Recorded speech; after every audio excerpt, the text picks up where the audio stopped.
नमस्कार, मी मोहिनी सोनार. आपण पाहताय TV9 मराठी. बुलेटिन मध्ये टॉप 9 घडामोडींचा आढावा घ्यायचा आहे. सुरुवात करूयात आजच्या मोठ्या टॉप 9 घडामोडींनी. बच्चू कडू विरोधात गुन्हा दाखल. आमदार प्रवीण तायडेंचे भाऊ अभिजित तायडेंच्या हत्येचा कट रचल्याचा आरोप. कडूंची ऑडिओ क्लिप व्हायरल, तर TV9 मराठी मात्र या ऑडिओ क्लिपची पुष्टी करत नाही. हत्येचा कट रचणं हा आमचा धंदा नाही. आम्ही रक्त देणारे आहोत, कुणाचा जीव घेणारे नाही. अभिजित तायडेंच्या हत्येचा कट रचल्याप्रकरणी गुन्हा दाखल झाल्यानंतर बच्चू कडूंचं हे स्पष्टीकरण. बच्चू कडूंवरून झालेल्या आरोपांचं प्रकरण फार गंभीर. निवडणुकीमध्ये जिंकणं हरणं होत असतं, पण कुणाला मारण्याचा कट रचणं हे अयोग्य. बच्चू कडूंवर दाखल झालेल्या गुन्ह्यावरून बावनकुळेंची प्रतिक्रिया. दरम्यान आमदार प्रवीण तायडेंच्या भावाला मारण्याचा कट रचल्याचा कडूंवर आरोप. रुपाली चाकणकर आणि भोंदू खरात यांच्यामध्ये 177 कॉल झाले. अंजली दमानिया यांचा खळबळजनक दावा. रुपाली चाकणकरांना अटक करा, दमानियांची मागणी. दुसऱ्या नंबरवर रुपाली चाकणकर आहेत, दुसऱ्या नंबरवर, आणि 33,727 सेकंड या रुपाली चाकणकर खरातांशी बोलल्या होत्या.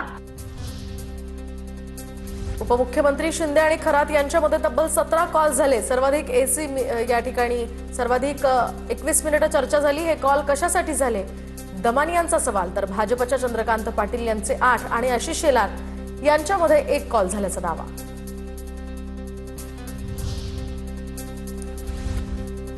तर भाजपचे नेते चंद्रकांत पाटील यांचे 8 आणि आशिष शेलार यांचा खरातला 1 कॉल झाल्याचा दमानियांचा दावा. तर सुनील तटकरे आणि खरात यांच्यामध्ये सुद्धा 8 कॉल झाल्याचा आरोप. दीपक केसरकरांचे जवळचे व्यक्ती दीपक लोंढेंचे भोंदू अशोक खरातला 189 कॉल्स. तर अंजली दमानियांचा गंभीर आरोप. दोघांमध्ये तब्बल 8 तास 29 मिनिटं संभाषण झाल्याचा दमानियांचा आरोप.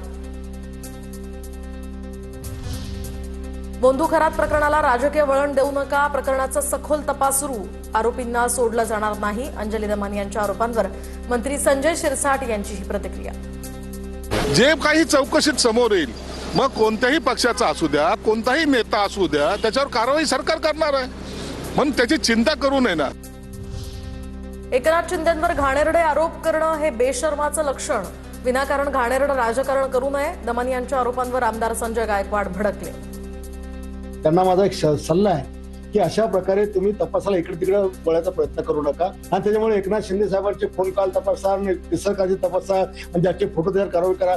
अरे त्याच्या या महिलांच्या भानगडीमध्ये जर कोणी असेल, त्याच्या कृत्यामध्ये कधी असेल, तर गोष्ट वेगळी आहे. एकूणच या सगळ्या घडामोडी पाहता खरातचा पाय आणखी खोलात जाताना दिसतोय. पाहुयात त्याच संदर्भातल्या टॉप 9 घडामोडी. घरात खूप कॅश यायची, वडिलांना सर्व काही माहिती. SIT चौकशी दरम्यान भोंदू अशोक खरातच्या मुलाची कबुली.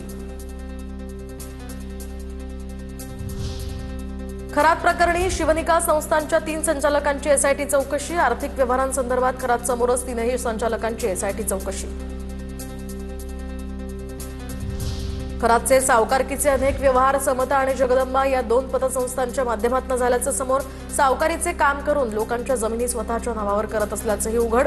पोलिसांचं पतसंस्थांना पत्र, खात्यांची मागवली माहिती. पतसंस्थांमध्ये वेगवेगळ्या लोकांच्या नावे खाती उघडून या खात्यांवर भोंदूबाबा खरातचे व्यवहार. तर समता पतसंस्थेमध्ये 57 खातेदारांची 132 अकाउंट्स. प्रत्येक खात्याला अशोक खरात नॉमिनी. 60 कोटींचा व्यवहार झाल्याचंही उघड. 8 खाती खरात कुटुंबियांची, तर 1 खातं प्रतिभा चाकणकर आणि त्यांच्या मुलीच्या नावाचं.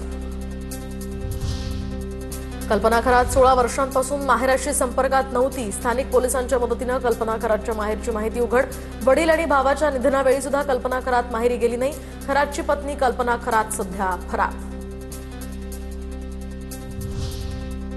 नीलम गोऱ्हेंसंदर्भात माहिती देणारी एक व्यक्ती पुण्यातील आणि एक व्यक्ती नाशिकमधील. तृप्ती देसाईंची ही माहिती. तर या ठिकाणी गोऱ्हेंसंदर्भातील आरोपांवर ठाम माहिती देणारी व्यक्ती शिंदेंच्या सेनेतील आणि योग्य वेळी पुरावे सादर करणार. तृप्ती देसाईंकडून स्पष्ट.